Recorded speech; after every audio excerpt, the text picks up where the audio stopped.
Hello. Welcome to the Spitfire Forum.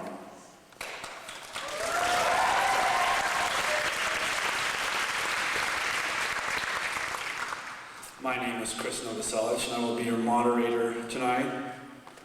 I don't know what I'll be moderating. Maybe I'll be the master of ceremonies, because I'm not that hip to be the MC. Got a good panel for you tonight. Got Jill Sobule, Ingrid Newkirk, Joe Biafra.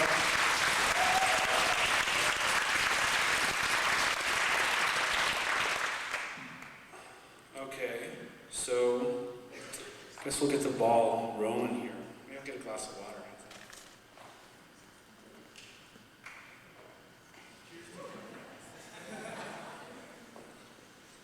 Here's mud in your eye.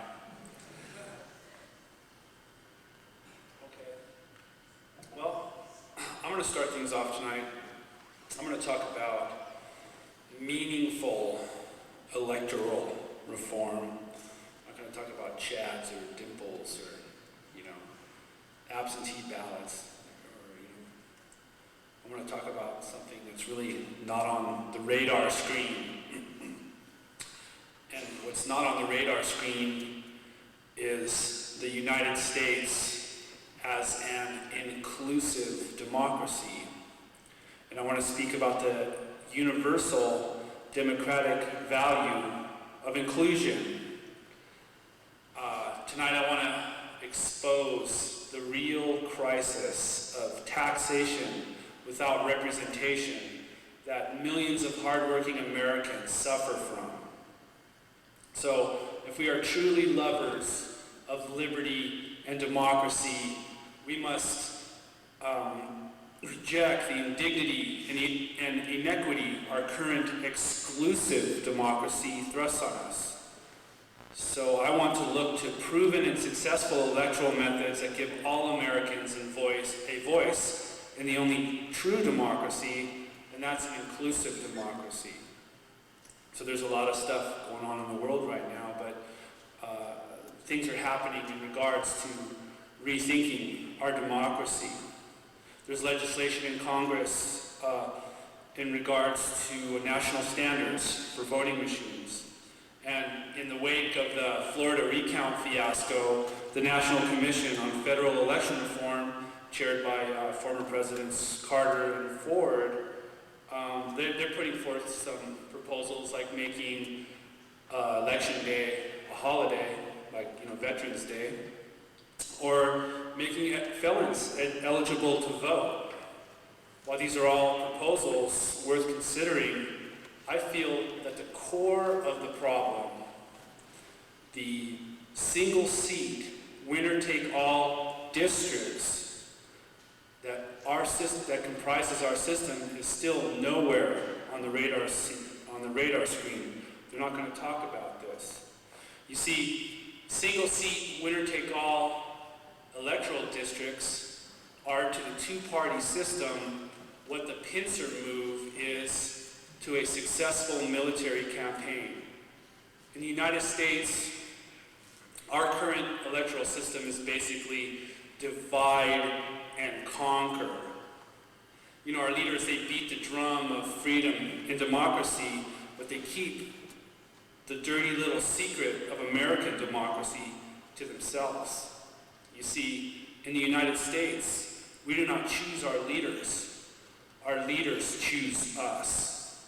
Every 10 years, we've just had a census, elected officials in nearly every political jurisdiction in the nation carve up the political landscape into new legislative districts. And some cities and states have procedures to promote public interest in this process, but most do little to prevent the creation of a hodgepodge of these little gerrymandered districts. So with increasingly sophisticated computer software, polling results, and demographic data, incumbent legislators quite literally choose us voters before we choose them.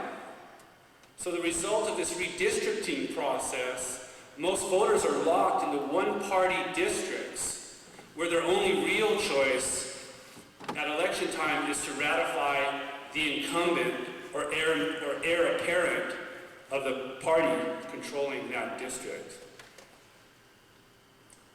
Another exclusion I find really disturbing is when a candidate winning just 50.1% of the vote gets to represent 100% of the district or state. And in a three-way race, the winner doesn't even need to have a majority to win. So the people who voted for the losing candidate, they received the bitter pill that their vote won't even merit representation. And they won't have representation, but they'll still have to pay taxes. So voters sense this, so more often than not, we vote for the candidate that has the most realistic chance of winning. You know what I'm talking about? The lesser of two evils. Or all too often, we don't bother to vote at all. No wonder the United States lags far, far behind the modern democracies of the world in voter participation. And you know, the list goes on with the indignities Americans suffer at the hands of our exclusive two-party system.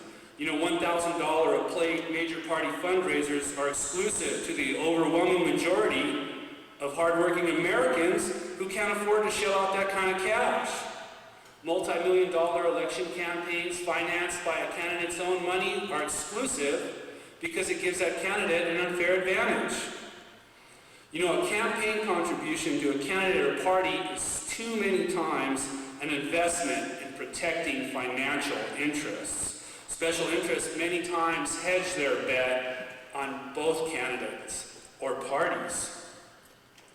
And with our current system, a successful third-party candidate is a rare exception and not the rule. And I'd like to acknowledge the voters of Minnesota for being a rare exception. So thank you.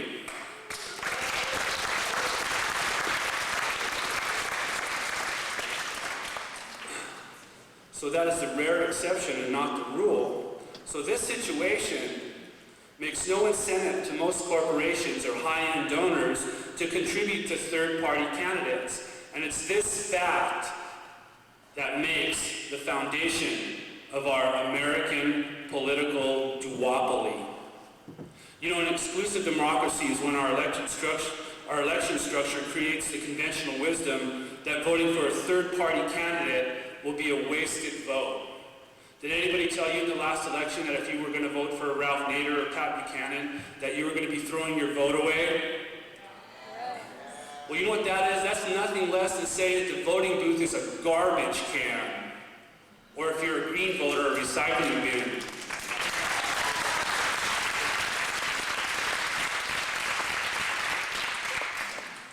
That's a major disgrace thrust on the people and voters of this country. Nobody's talking about it. Nobody's doing anything about it. You know, our last national trauma, the Florida recount, was a glaring example of our broken and obsolete electoral system. And did you know that the vote in New Mexico and Oregon was so close between Gore and Bush that if we assumed that the Buchanan voters would have voted for Bush, then Bush would have won all the electoral votes in New Mexico and Oregon, and so we wouldn't have to have been put through the whole Florida fiasco. So it works both ways. You know, and some people see the whole spoiler vote as an opportunity. You know, in Washington State, a Republican Party activist went as far as to recruit Green Party people to run for office. You know, he called up these Greens and he shepherded them through the whole filing process, the statutory regulations, and he went as far as paying the filing fees.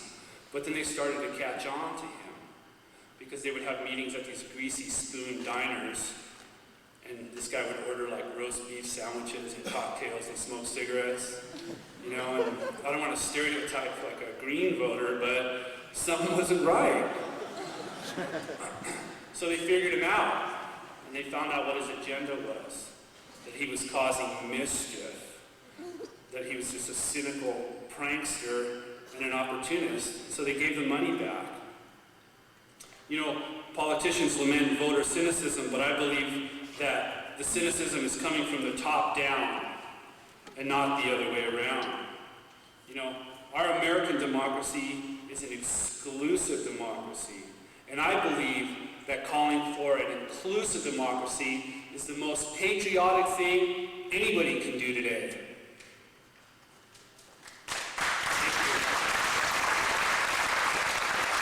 March on, patriots. So, what is an inclusive democracy? The inclusion I'm talking about is using a proportional representation electoral system. And, thank you. Woo! Remember the Arsenio Hall show? I don't. So, I'm in denial. Proportional representation can also be referred to as PR. So PR makes it so a candidate or party need not come in first to win seats. You know, a voter constituency that shows even a 10% at the polls could merit representation. Where our current system, and this is how it works, where our current system has these small winner-take-all districts, proportional representation has larger multi-seat districts, where the votes are distributed proportionally. Where our current system makes losers out of millions of hardworking Americans, proportional representation makes most voters winners. You know, proportional representation is truly an inclusive form of democracy, and there are different methods to go about it. The majority of modern and stable democracies around the world use instant runoff voting or party list ballots in various versions. They are proven and they work. Like with instant runoff voting, or IRV, you vote for candidates in order of preference. IRV works good for executive positions like governor or president or secretary of state, lieutenant governor, and so forth. So this is how it works. Say in a field of 4 candidates, you get to vote for a candidate in order of preference. You mark the ballot with a first choice, second choice, third choice, fourth choice. You know, and as with any ballot, you don't have to vote for a candidate at all. You can just have one choice, whatever your heart desires. And so, if a candidate wins a majority of the votes, if a candidate wins 50% of the vote, over 50% of the vote, then the election is over because that candidate won the majority of votes and they're elected. But if not, then the instant runoff goes into effect. And basically the ballots are calculated to where the person with the most first and second choices wins. Maybe even first, second, and third choice wins. So, you know, people ask if this method violates the principle of one person, one vote. But, you know, I voted in primary elections, I voted for one candidate. In the same election, in the general, I voted for another candidate. So that was two votes, right? So basically, what IRV does is it folds the primary into the general election. You know, low turnout primaries that cost, in Washington State, primaries cost taxpayers $3 million per election. A lot of people don't bother to even vote in primaries, and oftentimes they're redundant and uncompetitive.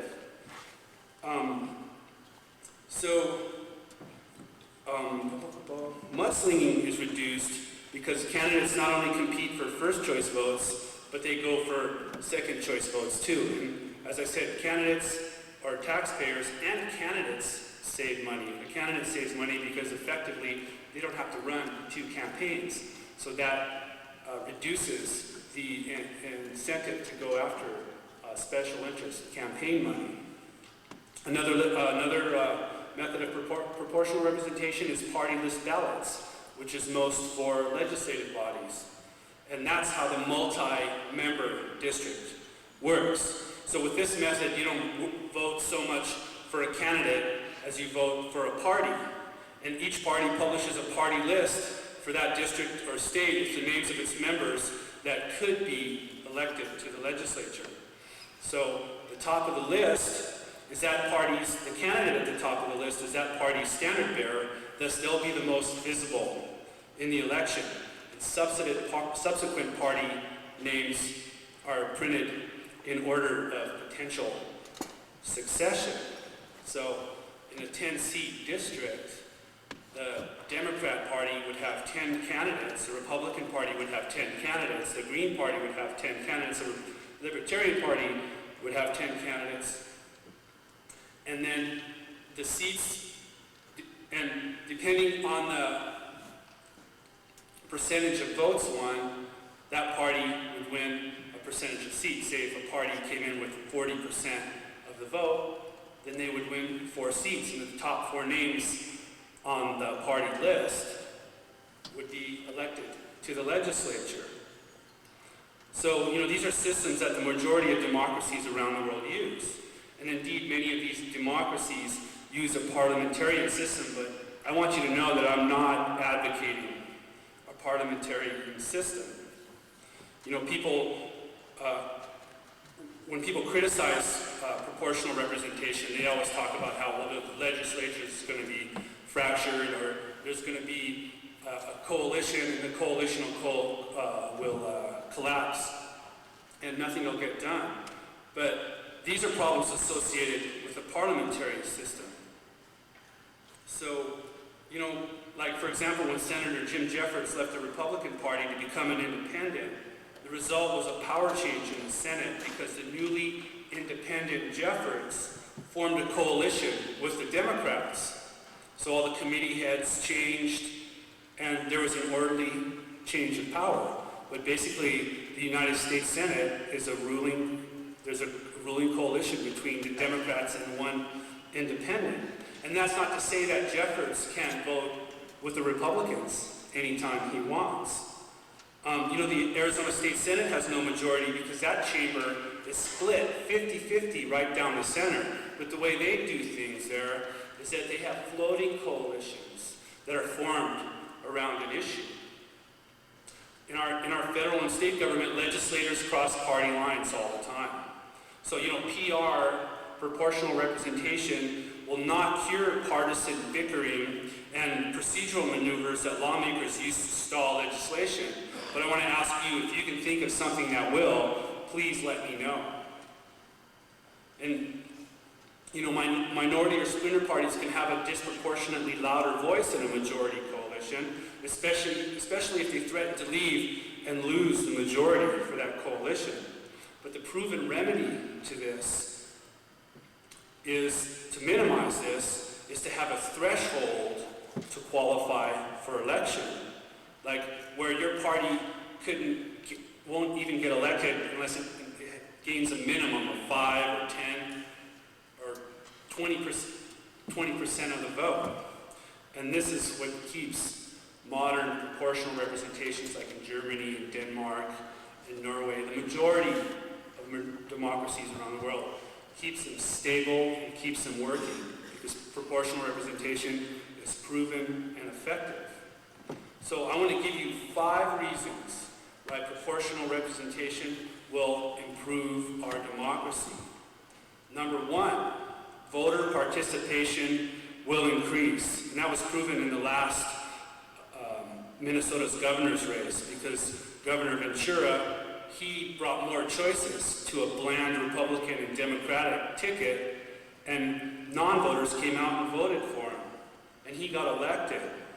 So, and research around the world has shown when voters feel they have real choices and are not just voting for the lesser of 2 evils, they'll be more inclined to vote. Number 2, this country was founded on the notion that taxation without representation is wrong. Proportional representation will greatly reduce the shame of taxation without representation that too many of us are suffering from. Number 3, big money special interest campaign contributions have created a lock on our electoral system.